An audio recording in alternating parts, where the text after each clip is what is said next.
Good morning student, BEd second year और अपना subject है पेडागोजी ऑफ पॉलिटिकल साइंस।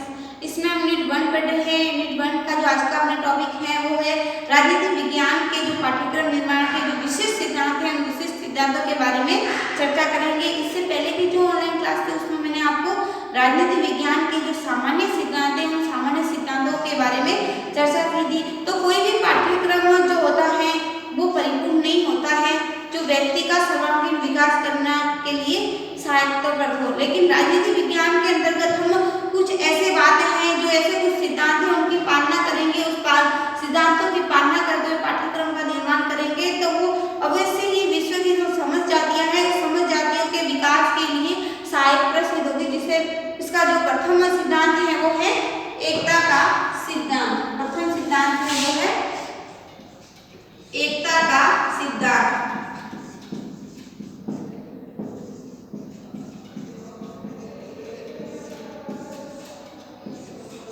प्रथम सिद्धांत है वो है एकता का सिद्धांत। जैसे एकता का सिद्धांत कहता है कि एकता के अंतर्गत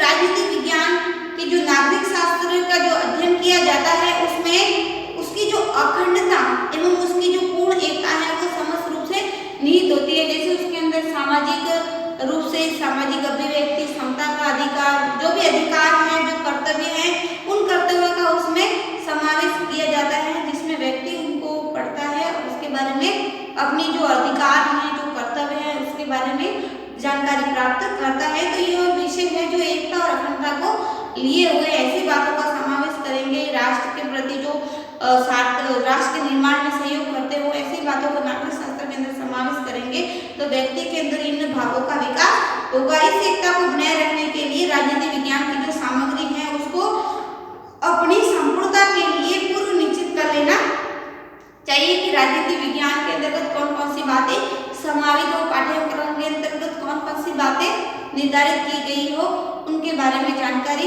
पहले से उस पाठ्यक्रम में मौजूद हो, ताकि बालक उसको पढ़े और अपने राष्ट्र प्रेम की भावना को जागृत करे और देश की एकता को बनाए रखने में अपने अहम भूमिका का निर्वाह करे।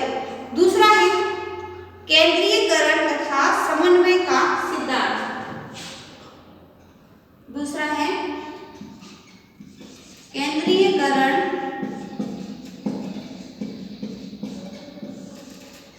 तथा समन्वय का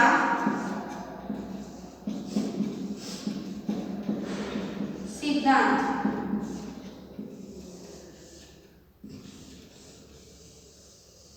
केंद्रीयकरण तथा समन्वय का सिद्धांत यह कहता है कि पाठ्यक्रम के कुछ तथ्य ऐसे हो जो एक दूसरे के साथ संबंध स्थापित करो। जैसे राजनीति विज्ञान का जो शिक्षण विद्या है उसका प्रयोग हम इतिहास के अंदर कर सकते हैं, भूगोल का विज्ञान के अंदर करते हैं, जीव विज्ञान का रसायन विज्ञान के अंदर कर सकते हैं।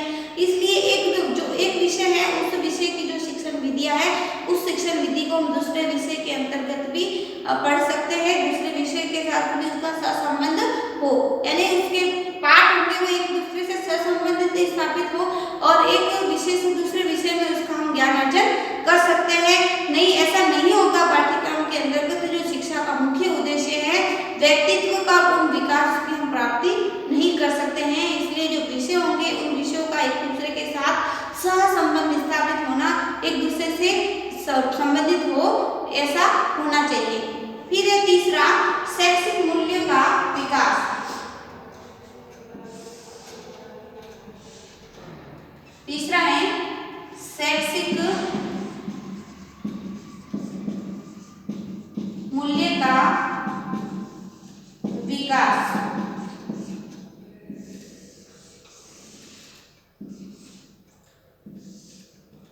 शैक्षिक मूल्य का विकास यह कहता है कि विज्ञान शिक्षण, जो राजनीति विज्ञान शिक्षण है, उसका मुख्य उद्देश्य छात्रों के अंदर चरित्र निर्माण होना चाहिए। ऐसे पाठ्यक्रम के अंदर कुछ नैतिक बातें हैं, जो नैतिक विषय जो होते हैं एक क्लास तक के, उनके अंदर ऐसी प्रेरणा प्रसंग जोड़े जाते हैं जिससे बालक पढ़े और अपने अंदर नैतिकता का विकास करे। तो जो ये उद्देश्य इसका होगा कि छात्र के अंदर चरित्र निर्माण में ये सहायता प्रदान करे। तो इसलिए नैतिक बातों को, नैतिक विषय को उसमें हम मुख्य रूप से जोड़ेंगे और छात्र शिक्षा देकर उनमें सामाजिक जो वातावरण, जैसे वातावरण में छात्र पल रहा है, बढ़ रहा है, उस वातावरण के अनुसार उसको हम शिक्षा देकर उसके अंतर्गत सामाजिक एवं राजनीतिक चेतना उत्पन्न करेंगे। यही शैक्षिक मूल्य का सिद्धांत है कि उस व्यक्ति को उसके परिवेश के अनुसार, उसके वातावरण के अनुसार उसको हम शिक्षा देकर उसके अंदर सामाजिक और राजनीतिक चेतना उत्पन्न करें। यही शिक्षा का जो उद्देश्य है, शैक्षिक उद्देश्य, यह उसका मूल है कारण। फिर है समय का सिद्धांत।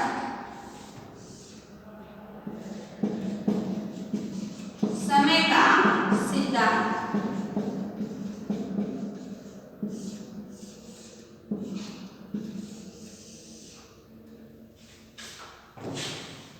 यह कहता है कि राजनीति विज्ञान पाठ्यक्रम में उतनी ही पाठ्य सामग्री का चयन किया जाना चाहिए जितना निर्धारित समय में पढ़ाई जा सके। ऐसा नहीं कि सिलेबस इतना ही होना चाहिए जितना हम, जो उसका कालांश लगता है, जो उसका निर्धारित समय दिया गया है 30-35 मिनट, जो भी उसका समय है, उस समय के अकॉर्डिंग बालक को वो बात समझ में आनी चाहिए जो कक्ष के अंदर पढ़ा रहे हैं। यदि उसके ऊपर हम निर्धारित सामग्री के बाद अनावश्यक रूप से उसको हम पढ़ाते हैं तो बालक उसमें रुचि नहीं लेता है। यदि उसको रुचिकर वातावरण के अनुसार पढ़ाना है, बालक जिज्ञासु बना रहे उसे पाठ्य वस्तु के प्रति, तो पाठ्य सामग्री उतनी ही होनी चाहिए जितना बालक उसको कैचअप कर सकता है, ग्रहण कर सकता है। सही समय का यही सिद्धांत माना गया है। अंत में आंतरिक परिस्थितियों का सिद्धांत। फिफ्थ है आंतरिक परिस्थितियों का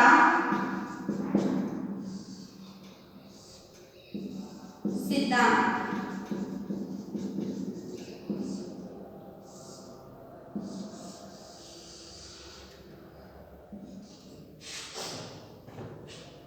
यह कहता है कि राजनीतिक विज्ञान शिक्षण के लिए ऐसे तथ्यों का संकलन किया जाए, ऐसी बातों का या ऐसे तथ्यों का संकलन हो जिसमें विद्यालय से भली प्रकार प्रस्तुत किया जा सके, जो विद्यालय के अंदर भली प्रकार से हम पढ़ा सके, आसानी से उसको बालक के समक्ष प्रस्तुत कर सके। अर्थात पाठ्यक्रम में आंतरिक परिस्थितियों के अंतर्गत अध्ययन का भी समावेश हो, जो व्यक्ति के विकास में सहायक हो, बालक को उसकी परिस्थिति के अकॉर्डिंग जो शिक्षा दी जाए, बालक को जैसा चाहता है उसकी योग्यता के अनुसार उसको शिक्षण सामग्री प्रस्तुत की जाए, तभी बालक उस ज्ञान को सीखेगा।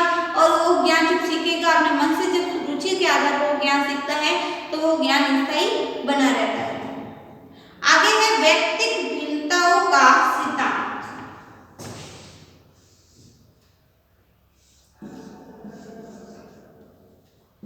व्यक्तिगत भिन्नताओं का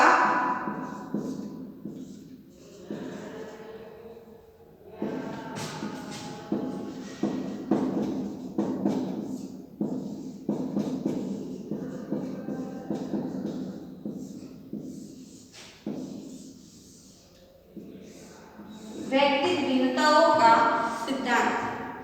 यह कहता है कि राजनीति विज्ञान की जो पाठ्य सामग्री है वो छात्रों के मनोवैज्ञानिक विकास तथा गुणों के अनुसार होनी चाहिए।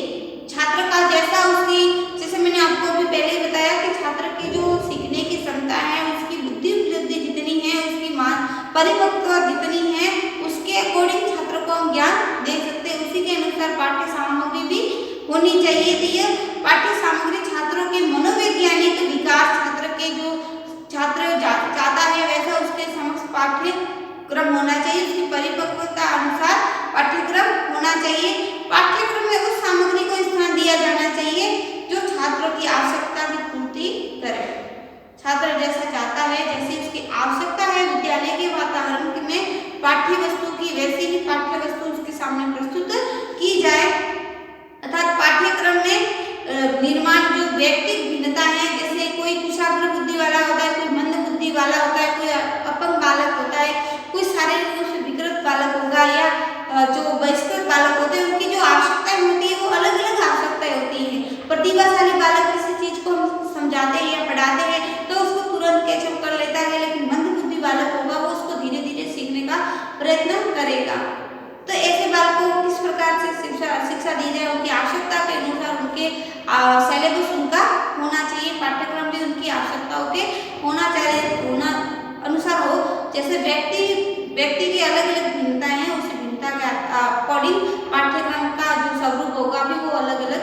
निर्धारित किया जाना चाहिए। आगे है सामाजिक अनुरूपता का सिद्धांत। 7 है सामाजिक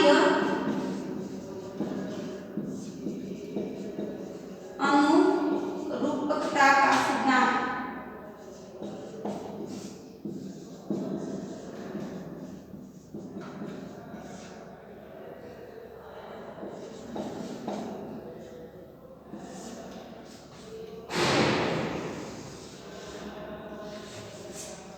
सामाजिक अनुरूपता का सिद्धांत यह कहता है कि राजनीति विज्ञान के पाठ्यक्रम में उस सामग्री को स्थान दिया जाना चाहिए जिसके द्वारा समाज एवं राष्ट्र की आवश्यकताओं की पूर्ति की जा सके, जो समाज के लिए हितकारी हो और राष्ट्र के लिए हितकारी हो। ऐसे पाठ्यक्रम का समावेश होना चाहिए और छात्र उसके अध्ययन से भावी जीवन में समाज एवं राजनीति में सक्रिय भाग ले सके, समाज के प्रति उसका क्या कर्तव्य है उन कर्तव्यों से वो अवगत हो सके और राष्ट्र के प्रति उसका क्या कर्तव्य है, ऐसे बातों का समावेश उसके अंदर होना चाहिए। तब बालक उसको पढ़ेगा और अपने राष्ट्र के प्रति और समाज के प्रति उसके क्या कर्तव्य है उसको सही रूप से निर्वाह करने में अपनी भूमिका निभाएगा।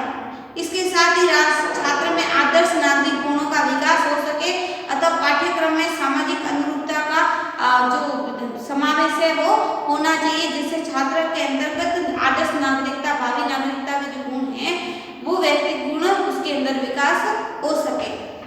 आगे है राष्ट्रीयता का सिद्धांत। राष्ट्रीयता का सिद्धांत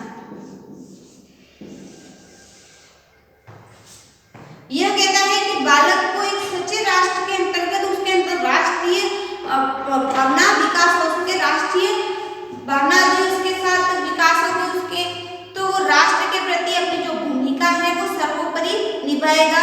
राष्ट्र प्रेम की भावना उसके अंतर्गत सर्वोपरि रूप में होनी चाहिए। तो ऐसे तथ्य वो उसके पाठ्यक्रम के अंतर्गत जो बालक के अंतर्गत देश प्रेम की भावना का विकास करे, बालक के अंतर्गत सच्चे देशभक्ति की जो भावना है उसका निर्वाह करे। ऐसा नहीं हो पाठ्यक्रम में इसलिए सच्चे नागरिक बन सके तो प्रशासन की जानकारी भी उसको होनी चाहिए। इस प्रकार से राष्ट्र के प्रति जो राष्ट्र की समस्त जो क्रियाकलाप है, जो प्रशासन की जो संचालन प्रक्रिया है, ऐसी बातों का उसके अंदर समावेश हो सके ताकि बालक उसको पढ़े और अपनी जो भूमिका है उस भूमिका का राष्ट्र के प्रति निर्वाह कर सके कि उसका राष्ट्र के प्रति क्या कर्तव्य बनता है उसके बारे में वो जान सके और अपना जो कर्तव्य है उसको निभा सके।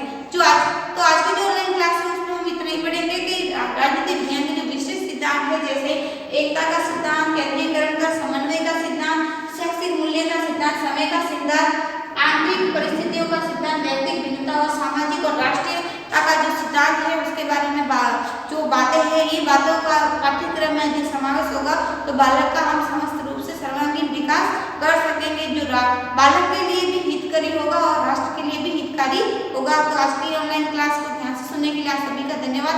कल हम इसके जो नेक्स्ट टॉपिक है, इसके जो विशेष सोपान है पाठ्यक्रम के, उसके बारे में हम पढ़ेंगे। आज के लिए इतना ही। Thank you.